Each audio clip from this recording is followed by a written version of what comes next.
This is Sporecast, where we talk about mold, health, and the spaces that we live in. Where personal experience meets real conversation. Where we ask better questions about what's making people sick. And where no one has to navigate it alone.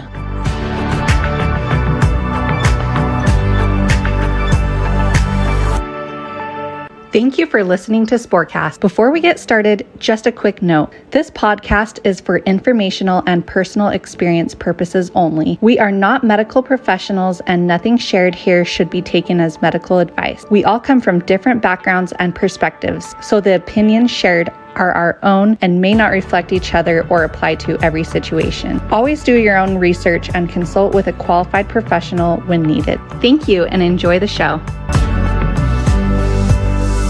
Welcome to Sporecast. Today we're introducing myself, Kate, and Laura. And Laura and I met through TikTok. Oh, I don't even know. 10 months ago? 11? Probably about 10 months. Something like that. Last summer, yeah. And we both post on there with our stories about mold. We connected because of that and because we're both moms, and we have this wonderful group of women that are running this podcast. Why did you start posting about mold on TikTok? What made you start doing that? I lurked for a long time on TikTok before I started actively posting, and I think I found a couple people and was like, wow, okay, they're able to share this, and I feel like there's so much support and interaction in the comments, and like I want to be part of that. And I feel like one day my first video I posted, I'm like, I'm just going to see what happens. And the very first video I posted, I think, within 24 hours, it didn't go like mega viral, but I had like over 10,000 views within the first day. And I was like, oh, okay, like maybe this means I'm supposed to do this. I'm supposed to share on here. And so I started posting more. I didn't get 10,000 views the next time or the next time or the next time.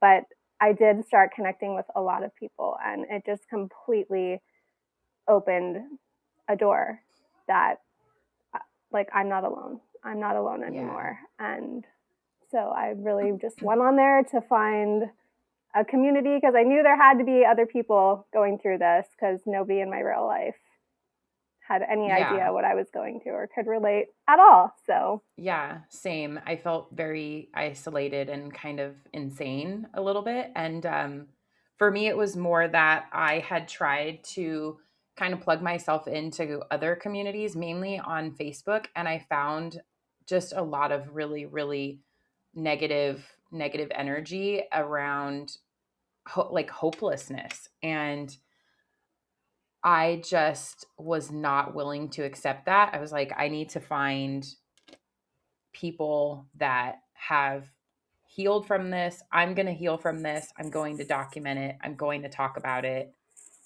And that just kind of lit a fire under me, I guess, to do that. And then as I started posting, I did find a lot of people. I found you. I found Timberly and Bailey and Stacy and Danny and Tiffany and a whole bunch of other people. Just kind of snowballed from there. So yeah, I had the same experience. Now that you said that, it jogged my memory. That was my experience too. I also first went on to Facebook and all the Facebook groups, and that was not scary. That was not it. Yeah. I made a lot of poor decisions, I would say, in the beginning of my journey, based off of information I got off of Facebook groups that now, knowing what I know now, I wish I had connected, with other people first that were a little bit more grounded and empowered in their journeys and not operating from such a place of fear, because I spent so much money so quickly doing all these crazy tests and like not thinking through or understanding why I was even doing what I was doing. I was just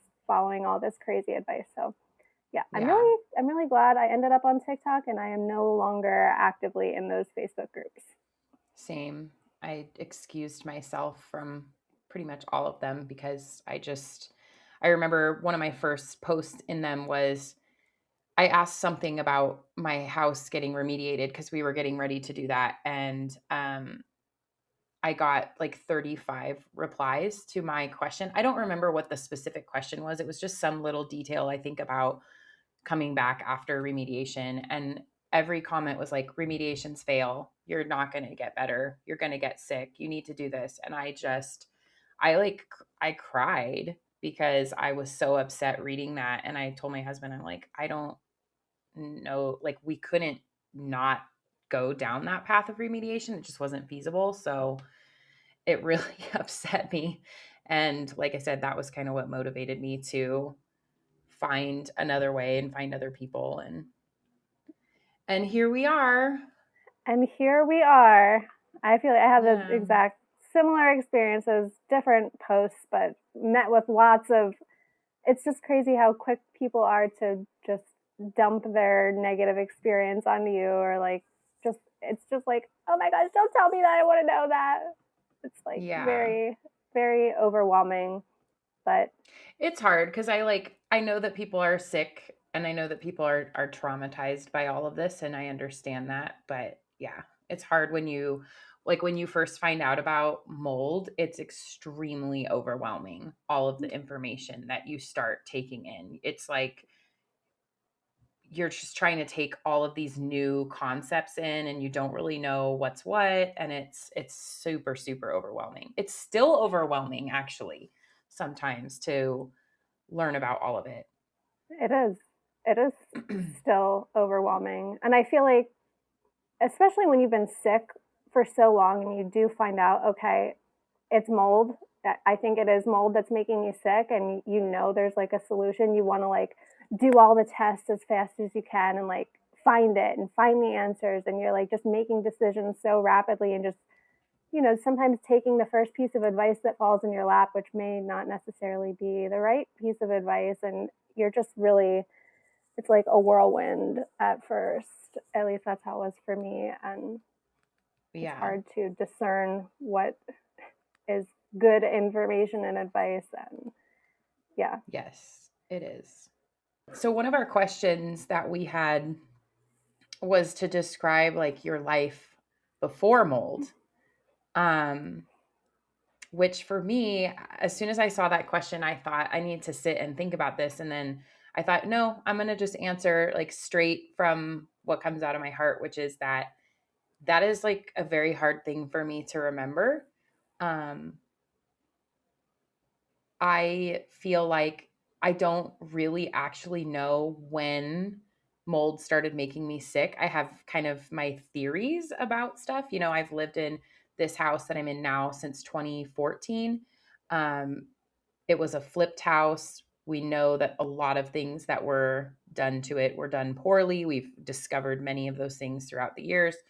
And pretty much I've had like small health challenges throughout my life, but I think after I moved into this house was when it kind of started to accelerate. And then particularly really started to get worse in 2018. So I don't really remember. I just feel like now everything slowly started to happen for me. Like I slowly got worse. I slowly got sicker, and it's so confusing because of course during this time not only am I getting sicker, but I'm having kids, which, you know, that's like its own entire thing, having babies and being sleep deprived and managing all of that. And so I think for a really long time, I just thought it was just, you know, that it was just being a young mom. Yeah. There's so many things. So I don't know. Like, I think I remember being pretty energetic. Like I remember being very much like a go-getter. And that's all I can really remember. And I will say that since I've started feeling a lot better, I have gotten some of that back. And now I know, because I think for a long time I had a lot of shame and blame on myself about not being able to accomplish as much as I wanted to. And now that I'm getting some of that back, I realize, okay, well, when I actually feel good, I am pretty much just a generally like motivated person. But when I don't feel good, like I don't want to do really anything. I'm just forcing myself and white knuckling through it. Yeah. I tried to think about this question too, and I'm like, I don't even know, because for so long, literally over probably 12, 13 years now, I feel like I've just been in this like really slow decline where I'm sort of like losing myself, and I don't even know what it feels like anymore to be healthy and vibrant. It's just been so long since I would say that I felt that way. Um, yeah, Yeah. and all of And those things that you said, like I have had 4 kids, so like the pregnancies, the breastfeeding, the sleep deprivation, and all of that, that I chalked my decline up to this or that. Okay, maybe it's this, maybe it's that, maybe I'm just not sleeping enough, maybe I'm just sick more because my kids are bringing home germs, maybe it's just all of these. But yeah, yeah. and maybe I'm just getting older and lazier. I don't know. I was always also a go-getter, and suddenly now I don't really want to do anything, and I'm, like you said, I'm forcing myself to. I still can, I haven't completely lost all functionality, never did, but I was forcing myself, like I like literally like feel like I'm like picking my legs up off the ground, like, oh my god, we just have to do this, you have to get through it. It's such a miserable way to live. But I No, and imagine at one point I didn't feel that way. It's hard to remember though. it is. It's hard to remember. And I think that you get to a point where your baseline changes. So like the whole metric for what a good day is isn't the same anymore. Like a good day isn't the same as it used to be. And you're also always playing this kind of this game with yourself of, I can do this, but it's going to cost me that. I can choose to push myself today and do this thing, whatever that looks like for you. Um, but I'm going to pay for that tomorrow or the next day. Like I'm going to pay for that in being extra tired or not feeling well, whatever it is. Or with food, like, okay, if I choose to eat that thing, then I'm going to feel this way. And you just like, it becomes this whole thing in your head that you're Which is dealing with. exhausting. Like to It's live that exhausting. way for years and years, decade or more, it's completely exhausting. Yeah. So Like I life think before about, mold was not like that, yeah, but I can no, hardly remember that time anymore because it's been so long. yeah. So I guess going back to our stories of what happened, what brought us here, like how did this happen? Um, for me, I kind of started mentioning it, but my health started declining a lot in 2018. That was, I had my youngest son in 2019. That year I was diagnosed with Hashimoto's after having like this crazy eye infection. And I had been struggling a lot. I had gone to my OB during that pregnancy and asked them for help because I was really, really depressed and like badly, badly depressed to the point where I was having thoughts that were not good. And I told them that. And basically, they just told me, you should go to therapy. Here's like a pamphlet. And that was that. And then a few months later, I give birth. Things I feel like got a little bit better after that. Or maybe I was just so consumed by having a little baby. I don't know. But it seemed like maybe it got a little better. And then it kind of started to fall apart again. And then just from there, it just seemed like over time, like I was tired, I was stressed, I was really, really short tempered and like very on edge all of the time. I started, I had like pain that would come and go, and mainly in my legs, but sometimes it's like a full body ache. But it would put me in bed sometimes for the day or days.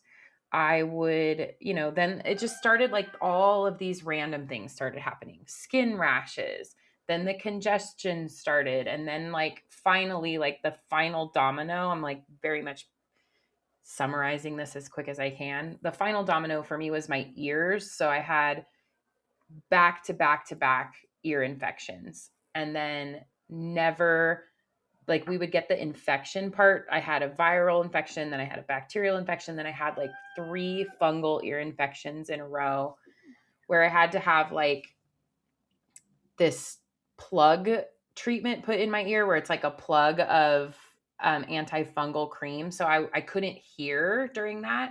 And that would be in there for a week or so at a time. And I just couldn't hear.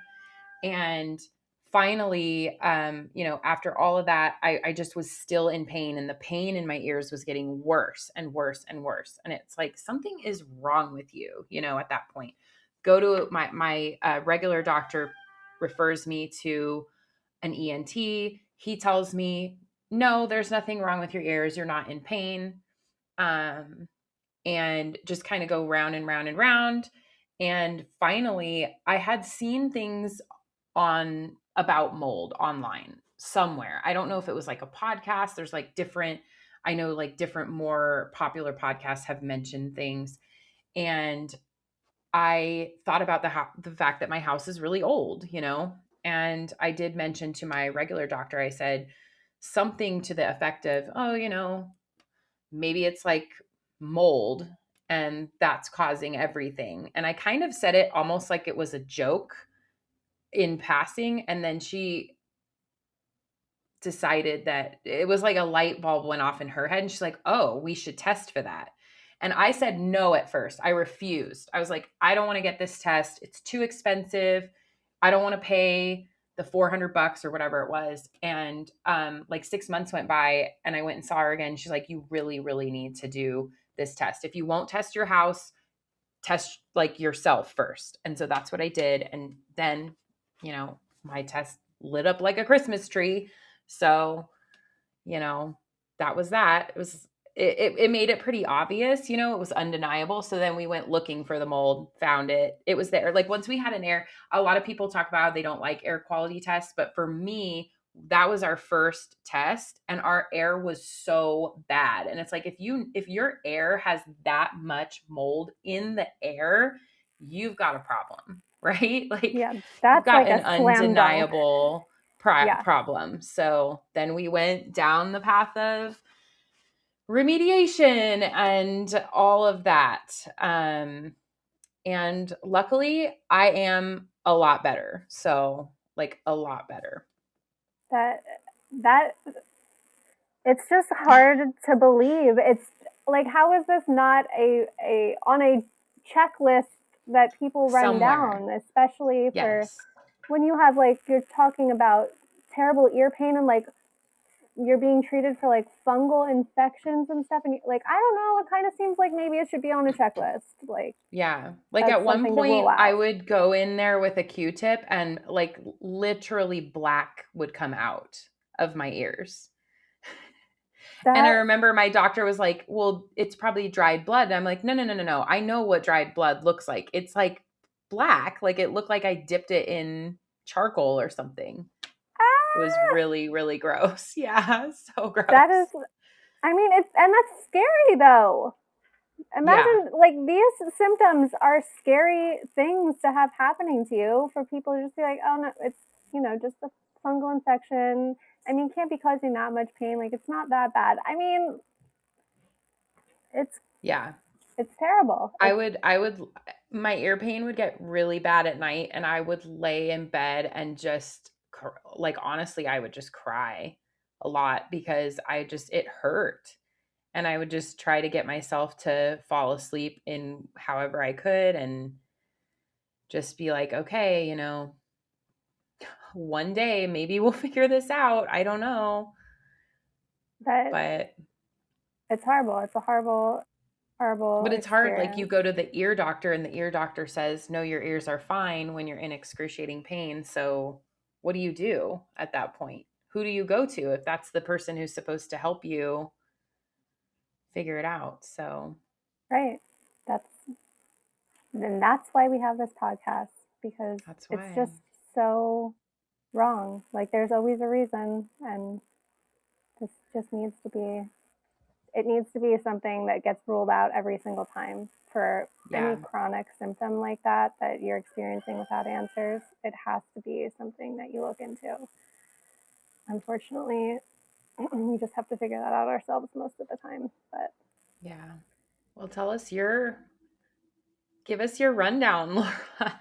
I'm going to try and, I mean, you did a good job Give us your making yours. mold story. I know it's hard. It's so like, it's such a chaotic story, I feel like, for everyone. Yeah. And I like mine, where again, when you look back, it's like, well, when did it actually start? I don't know. I had some weird stuff in my childhood. I had this and that. But where I feel like I can definitively say I know I had a massive exposure, I moved into a rental home with my 3-year-old. I was a single mom at the time, moved into this rental that was like 100 years old farmhouse. It had a dirt floor basement with like puddles in it, like just standing water. Now, of course, I didn't know about mold at the time, but now that I know, oh my gosh, I'm sure it was like a den of aspergillus. I can only imagine if I could go back there. But within a couple months of moving in there, I would say within the first month or two, I started getting chronic like UTI like symptoms where I'm constantly at the doctor thinking I have a UTI, but they're testing and there's no bacteria present. Um, so it's just now that was likely like interstitial cystitis, which I have since been diagnosed with like over the years, but that's when my symptoms started presenting. My bladder was just overactive, urgency pain, and then I was just sick all the time suddenly, but you chalk it up to like, oh, I'm sending my 3-year-old to daycare now, and he's probably just bringing home germs, but I'm sick more. Exactly. I was sick all the time, and I started a new job, so it's like there's a lot going on. Maybe that's my body's just freaking out because of that.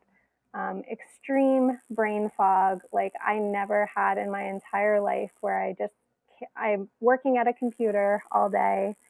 So I'm just like, well, maybe I'm just on the computer too much. No, that's not what that's from. I mean, it was just this complete, I just could not focus on anything. It felt like I was being poisoned. That's how I used to describe it. Like I feel like I was poisoned, and I just like I have no cognitive function. It's so bizarre. I never experienced anything like it. Um, but yeah, I just started having all these weird symptoms, and no one could figure it out. So I just did my best to try to adapt and like mitigate and change my lifestyle a bit. Like, okay, I started not being able to tolerate alcohol anymore, which like in hindsight, my life is better without it, right? But I Right. used to be a fun party girl and drink all the time. And suddenly I could not do that at all anymore. My body was like rejecting alcohol. Um, but all of these weird things. So, okay, I'll stop drinking alcohol. I'll cut back on the coffee. I'll just only drink water, and just trying to like help my body in any way I could. And that sort of helped a little. And I organically ended up moving out of that house because I met my husband, moved in with him, whatever. We ended up moving to this house together eventually. I've been here for 8 years, and I have experienced like massive decline at this home.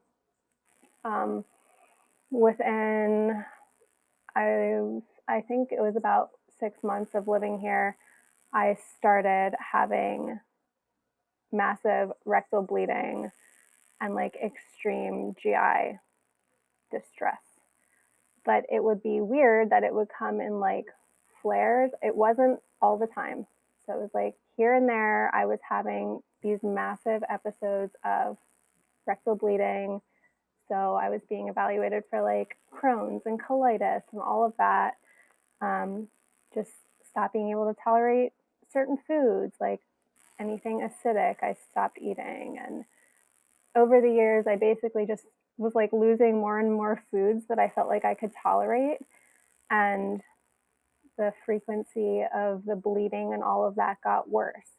And my interstitial cystitis symptoms were very constant. I was getting occasionally I would actually develop a UTI as well, but just a lot of bladder irritation, gastro issues, eye issues, just like extreme sensitivity. I feel like towards the end here, like when I eventually found out it was from mold, I felt like what really started getting scary was the mental things really shifted in a bad way for me, like really bad thoughts that I've never had in my life, especially as like a Yeah. mom of 4 kids who's generally like happy with my life, my career, Right. everything. And I like don't really want to be here. And just really, and of course I was in a lot of physical pain from all of the gastrointestinal issues, and I also had endometriosis, and I had a hysterectomy from adenomyosis, all these things. So a lot of extreme physical suffering, but the mental side, it was like, I don't feel this way because I just am in pain. I feel like something is wrong with my brain. It was like that. I feel like I'm being poisoned. Like my mind doesn't feel like right I anymore. felt that way too. Yeah. I totally know what you mean. Yeah. I know I'm suffering a lot physically, but something is really wrong with my mind too. Like I just really, really scary stuff. So anyway, then finally I was able to connect dots when I have a family member who's home that I would go to sometimes, and I would get extreme reactions every time I was there. And that didn't really make sense to me because first I was like, okay, well, I ate this thing there. But then I really dialed in my diet where I was bringing my own food everywhere, and I was still having these same reactions every time I was there. So it was like, that's really weird. And when I finally said that to my doctor, he's like, oh, we should test you for mold. Like if something is happening every time you're in a certain environment, it might be the environment. And that was the first time I ever even heard of that, like that. Right. And now it seems so obvious. Like, how And is it's that? hard because everybody, like, if you didn't have that connection to that family member's house, when you're at home, you're just always at home. So you're just Yeah, always being, you don't have like any other, you don't, most, especially like moms that have small children, most of us aren't really going anywhere for long periods of time. So we're right, at home, we don't have anything to compare it to. right. It's Don't like just get your enough of shitty a, baseline. Yeah, like yeah, I just, yeah. but that's a big blessing. Like I'm so grateful for that because that home being a worse environment than my own, like I think in my home, I probably have like maybe a moderate burden of like mold, but going to an environment where it was a larger dose of it, I was able to make the connection then finally. Yeah. So that was great to have an answer, and then yeah, I mean, it is. It's like it's nice because at least then you know why and you can try to start doing something that feels like you can make some sort of progress instead of just I don't know, like with the food thing for you, just it's like not normal to have to continue to just take and take and take and take. And then your body is still just like, nope, nope, not enough, you know? yeah, yeah. So what do you think? All of that like you described, or looking back, what do you feel is the hardest part? What would you say is the hardest part of your whole journey you've been on? Um, oh man, I don't know. There's a lot of things that have been hard. I think personally for me, like what's been really hard is figuring out a way to accept that this is it. Like this is really what's happened to me. Accepting that I'll probably never really know and fully understand when it started, what played a role. Like you had mentioned, you know, having an exposure earlier on. that's a possibility for me too. I have no idea. I mean, I remember having, you talked about like the inner, I cannot say that word, interstitial, I'm going to sound Yes. like an idiot. Cystitis. I remember having symptoms of that as a child, and I didn't know how to tell what it was. I just knew like you get that like burning feeling, and I didn't have UTIs. And I learned how to mitigate the symptoms of that naturally, like through my life. And so I just have this in my mind. I'm like, I have no idea when any of this started. And then now feeling like, I don't know, I think it's hard for me because I do feel like people don't understand and they don't believe you, and that upsets me very much still. So there's like a mental component for me of like, I think I even was chatting with you. We had been chatting casually yesterday, and I mentioned how even now, like on a bad day, sometimes I'm like, am I crazy? Is this all in my head?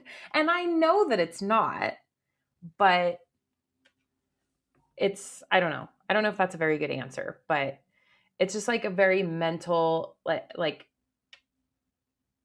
thing for me to feel like I was becoming sick or getting sicker and sicker from something that I didn't know was there. I couldn't see it. I couldn't smell it. And other people didn't seem to be affected by it. So why was it making me so sick? And I now know all of like the facts around that and why that happens, but it's just very difficult to fully accept it for me. I mean, I think that was a good answer. I feel like I would answer something similar. I think even though I have gone through such extreme physical suffering, I mean, I was literally down to being in the 90s for weight and unable to eat for days and just in severe, crippling, severe pain that is really just hard to articulate. But that wasn't like, that's not even the worst part. It's like the mental side of it. It's the mental suffering, like the anguish of knowing something is so wrong, but it's like I felt like I was trapped in like a glass box and like everyone was living around me and I was like just wasting away inside with no answers, like no, it's like no one could see me or hear me. I'm just withering away and no one, when the doctors are telling you, this might be psychosomatic, and I'm like, oh my God, it's like I literally think I'm dying. That's what it feels like in my body. Like I feel like I'm being poisoned to death. And you're telling me I'm making it up. Yeah, like that's my mind making me feel like this. It's I think for me it was that, but it was also like people that I know telling me that things were normal, like normalizing some of my symptoms. Like everybody's tired. You have little kids. Of course you're going to be tired. Of course and I'm like thinking to myself, I love my children, but thinking to myself at times, this is not what I thought motherhood was going to look like. I didn't know what I was signing up for because this is miserable for me, even though I love them, and it's not that way now. Yeah. So, and I think too, like a hard part of all of this for me also has been, I feel like I lost a lot of time that I can't get back. And so I have grief for that period of time. Like I feel like I missed out on years of my life that I should have been able to be like, I was there, I survived it. I think I was present enough, but I just feel like I wasn't enjoying it because I was just kind of trying to survive through it. Yeah. So That's a That's a great description, of the horror, but I feel the exact same way. Almost through, well, through at least 3 of my kids' childhoods, like birth experience, small babies, raising them, I was just hanging on by the skin of my teeth. Like I was not, like again, I was there, I was functioning, I was showing up, I was doing the things, but I was not having a deep, fulfilled enjoyment of the process. I was suffering the entire time. I think it's hard because, like, at least in my case too, I don't think that it, like, from outside looking in, I don't think you would necessarily know that. You just wouldn't really know. So everything looks normal and fine and happy and wonderful, and that's like the highlight reel, right? Like you don't go on Facebook and post like, "Oh, I'm laying in bed." I mean, I didn't. I'm laying in bed because my joints ache today or whatever it is, whatever. So what do you think has helped you heal and get on the other side of this the most? Should I say nervous system regulation? I will hang up. She's like, I'm done with you. I'm done with Sporecast already. No, getting mold out of my house, like getting better air, I think has been the big domino of everything. I really think that was just, it's a stupid easy answer, but I think that's it. I think there's no question when I look at like the air test, how it is now. We did, air testing. We also were just doing like reading the particulates. We bought one of those cheap like particle meter things. So, before I wish I had the numbers to share, but my memory unfortunately still is pretty lame. Thanks, mold. Because I don't think it used to be, but our particle count in our air was just, it was awful, awful, awful, awful. And now, I can, anytime I want, go read it and I know, okay, it's so much better. It's like normal now.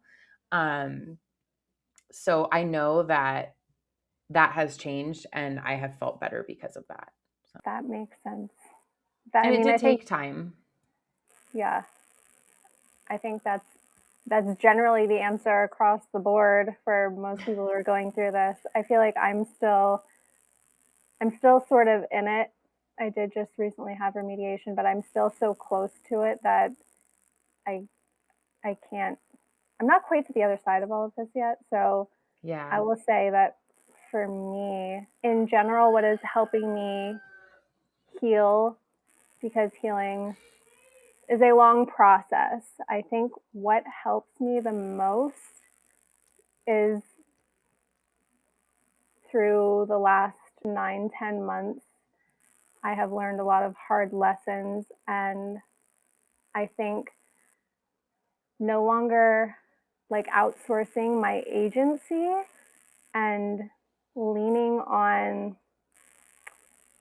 whether it's professionals in the industry or just other people giving advice or doctors or whatever, not sort of giving anyone more power than I give to myself, and really learning to trust my body. Like I'm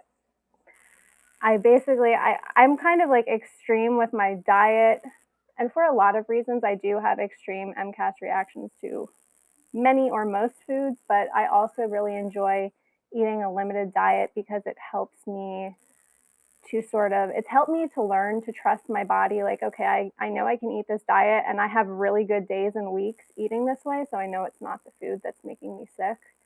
So if I start to have reactions to things, it's helped me be able to dial in, like, okay, when I am in my basement, I am way worse. So that's how I like honed in on my basement being a major problem. And because you've like eliminated variables, so yeah, it makes it clearer. So I think that for me, just because of like the mental piece of all this for so long, like feeling like I don't know if I can trust my experience because everybody's telling me like, well, this is normal, and it can't be that bad. It has to be in your head. And it's like I needed to prove to myself all this time that I can trust myself and my body and my experience. So I'm no longer outsourcing my agency at all to any doctor, any inspector, anyone. I kind of just want to handle everything myself now. Of course, I love talking to people, getting advice, but at the end of the day, I'm always going to trust myself and my body. I'm never going to let anybody talk me into saying that my experience isn't true or real, because I know my body. I trust my body, and yeah. That's such a good answer, because so many of us, I think, have been just, I don't know what to call it, gaslighting or manipulated or whatever, just told not to listen to ourselves. So we're just like, it's literally the opposite. And yeah, I mean, I think that's exactly what we have to do, which is hard. But so what is one thing that you wish you knew earlier about mold, about all of this? Everything? Everything. I wish I knew it all way sooner. I don't know. I don't really have a good answer for this. I just think I've just been so like mind blown. I have been mind blown of how long I could be in the healthcare system and just battling all of these issues for literally over a decade, and not one single person ever talked about the quality of the air you're breathing. Not one. Yeah. Even, a lot of Western doctors certainly don't give enough credit to diet. And there are plenty of other things that go into, making your body healthy. But they will bring up diet at points. Like, that's something that's on your radar. That's always been on my radar. It's like your food, your water, your sleep habits. Why did it take over 10 years for someone to talk about air quality? Like, it's crazy. So I just wish I knew that air quality was a thing. It seems obvious in hindsight, but for some reason it wasn't.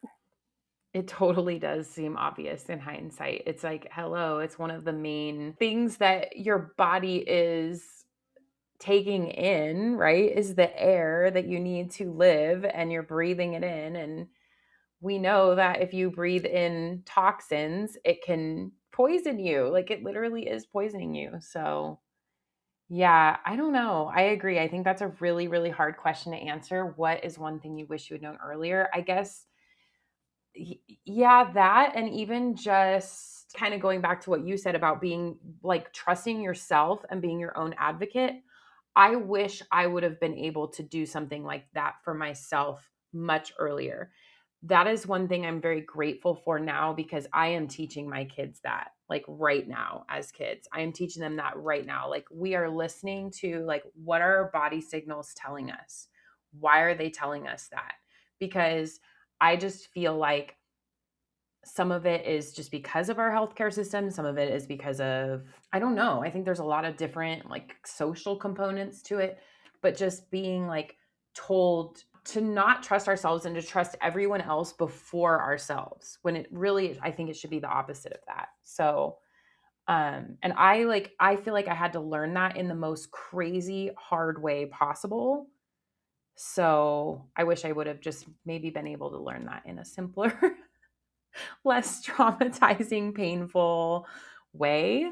But at least now I know better, and know better, do better, teach people around me better. And yeah, I think that's part of like what this podcast is for too, because there's more of us out there. There's more people right now that still don't even know why they're suffering.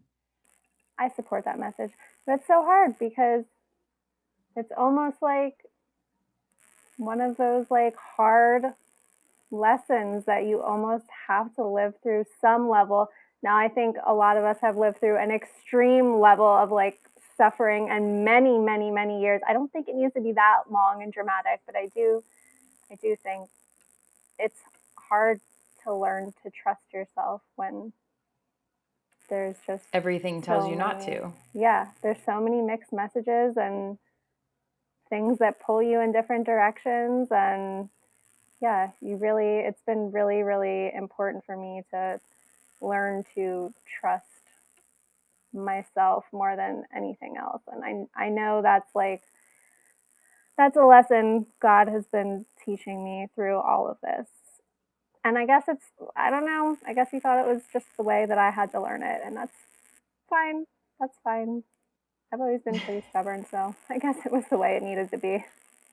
Yeah, that's true. I guess I've been kind of stubborn as well. I try to look at things like positively as much as possible, and it helps me to think, okay, you dealt with this, but maybe you can help somebody else. Maybe you can, help even if it's just my own family, but with this podcast, hopefully someone will get something out of it. I always tell myself, like, even with the posting online, it's like if I can get the message out to one person, and in my mind it's like always a mom, just because that's me, that's like who is in my mind all the time. Is I know that there's other moms out there that are literally dealing with what I dealt with, what you dealt with, and they are just going through the motions. I know how that feels. I know how bad it feels. And I don't know. I want people to know better, and for it to not take so many years to get an answer. It's like you become, when you become passionate about something like this, you kind of can't shut up about it. And I know that about myself. Like, I know that now I'm that person that won't shut up about mold. Sorry, everybody. It's just the way it is. Take it or leave it, I guess. But I've already had multiple people just in my personal sphere of like acquaintances, friends, family that have come to me. Like, one person came to me and had a known mold problem in a bathroom, and that person told me, um, they had it remediated, but she at the time did not connect the dots between how bad she had felt and that it had occurred until I started talking about this, and it kind of just clicked for her. Oh, that's probably what was going on, because it set off this cascade of issues that she had had. And then another person that I had talked with reached out to me and said that they had just bought a new home and they had found some water damage. And because of kind of hearing about my story, they like made sure to really go in and do a good job of, and we can talk about what a good job with that looks like. That's a whole other enchilada. We'll get to that on in the future. But they got it taken care of before they moved in. And I just think like they could have moved into that house and spent years. And because it's such a slow burn, a lot of times for people, they don't connect the dots. Time moves. You got so much other stuff. And so I think to myself, like, man, maybe I saved them from that. And if I can do that for, a few handful of people, it Well, makes it's like me a feel ripple better. effect eventually. Yeah. I mean, Yeah. and it's so important.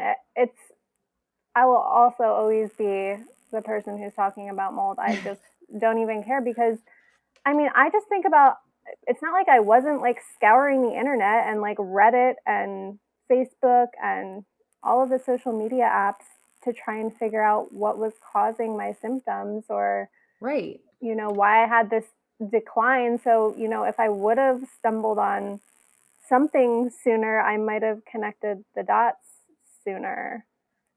Yeah. Yeah. So, It's not as if we were just sitting on our hands and waiting for. I'm the same way. Like, I've tried different diets. I've tried, eliminating this. I've tried fasting and, different, just all these different therapies. And, oh, you just need to do this. Oh, you need to do that. There's so many, I could go on and on, but yeah. yeah, I've definitely gone back. Like every Reddit post that I made over the years of like trying to figure out what was wrong with me, I'm like going back. By the way, it was mold. It was mold. It was mold on everyone. So like hopefully anybody Oh, I who actually comes love to that that. thread and yeah, That's who comes to awesome. that thread and looks for why they suddenly are bleeding from their butt, now they might look into mold. Which is like kind of alarming. Gosh, to be dismissed over something like that. Do we have one last thing that we want to share before we sign off today? I think we did pretty good. I think we should pat ourselves on the back. I know we I were do both think we did.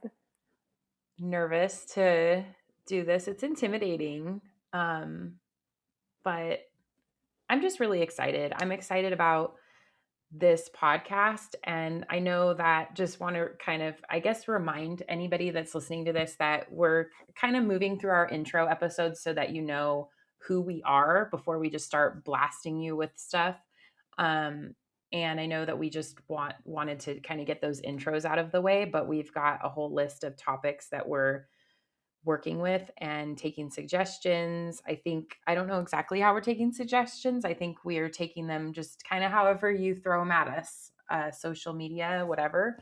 And all of the ladies that are hosting this are like, we're all very unique in our own way. We all have different stories, but also I think the common thread between all of us is just that we really, really, really, really care about people figuring this out faster and healing and stopping this madness. If we can have even like the tiniest part in just, this is just madness that this is happening for people everywhere. Yeah. And I think that's how I feel. Our group also is just so, we want to put a message of like hope and empowerment, and like it's not fear-based, it's not doom and gloom, it's not throw your whole life out. It's, you can get through this, and you just need to take it one decision at a time, and you just hopefully can help people through the process. And Yeah. And I guess my one last little thing that I will say, because I don't know if I really said it clearly, and I do want to say this because I needed to hear this back when I needed someone to tell me that you can get better. And I have gotten a lot better.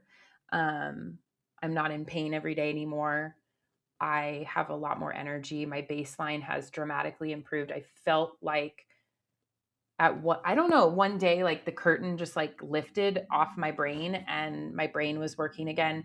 I still have a little bit of issues with I just feel like when I get sick, I still kind of get like really sick and my immune system is still fighting. And I do think I still have some lingering like MCAS type reactions that I am working through with different things. Like you mentioned the alcohol, I gave that up as well, which is probably for the best anyway. But it's like it like legitimately feels like night and day for me, and it has improved my life a lot in a lot of different ways, with just everything. So yeah, and I'm not quite to the other side yet, but, and I think maybe this is something we'll touch on in future episodes, because I know I still have exposure right now, but I am night and day. Even though there are a plethora of physical symptoms that I still am wrapped up in often, it's night and day.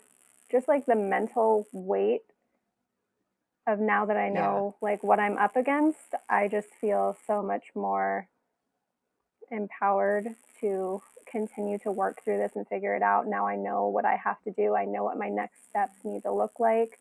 And I do have more stability now that I understand the importance of air quality. And there's lots of things I've done within my home, which we can get into that another time, but to just mitigate some of the effects and improve my air quality, I've had a lot of improvement, a lot more stability, a lot more good days than bad for the most part. So, and you're not alone. And I'm not right? alone. Like That's you're the not best part. alone. You're not by yourself. And so if you're hearing this, like, we understand. Yeah. There's a whole lot of us. And I think you just have to find other people that are supportive and connect with them, because I think that has made a huge difference for all of us too, to have like people in our corner. Yeah, I would say I should have added that into my what has helped you heal the most. It's that too. It's the community. Yeah. It's all of you guys. It's not being alone anymore. Yeah. Makes a huge difference, because it's like when you have a bad day, or when you need like someone to just be like, yeah, that sucks, you've got that, but also you kind of have the accountability part of like, hey, no, you're going to get through this. Take a breath. What's the next step? Yeah. I think we did this. I think we did it. Thanks for listening. Thanks for listening. Tune in next time to Sporecast. Tune in next time for our next topic. Thank you for listening to Sporecast. If something in this episode resonated with you, we'd love for you to share it with someone who needs to hear it. And we'll see you next time.